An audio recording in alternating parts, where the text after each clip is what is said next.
Tesla, SpaceX, intelligence artificielle. Cette semaine, on a voulu savoir ce que pensent réellement les Français de Elon Musk. Quelle est son image en France? Entrepreneur génie, savant fou, homme riche. Ces techniques de communication sont-elles réussies? Voici donc notre question de la semaine par Harris Interactive pour Hebdocom et pour Tilder. Avez-vous une bonne ou une mauvaise image d'Elon Musk? Réponse, les Français sont assez divisés. Environ un tiers d'entre eux déclarent en avoir une bonne opinion, un tiers une mauvaise. Quant au dernier tiers, ils ne le connaissent pas suffisamment pour se prononcer. Avec moi en plateau, Jean-Xavier Arnaud, associé chez Tilder, Frédéric Simotel, éditorialiste tech pour BFM Business et bien sûr Frédéric Roy, rédacteur en chef de CB News. Jean-Xavier, on pourrait analyser toutes les activités différentes d'Elon Musk, mais dans l'ensemble, pourquoi ne fait-il pas l'unanimité ? Alors, je pense qu'on pourrait y revenir. Il ne fait pas l'unanimité parce que ses promesses sont telles qu'il y a ceux qui les trouvent fabuleuses, ceux qui n'y croient pas.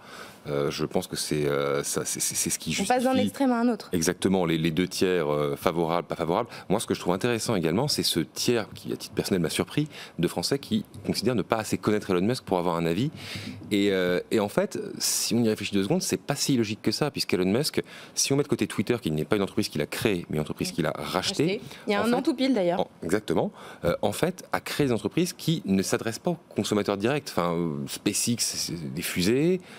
Neuralink, c'est le transhumanisme.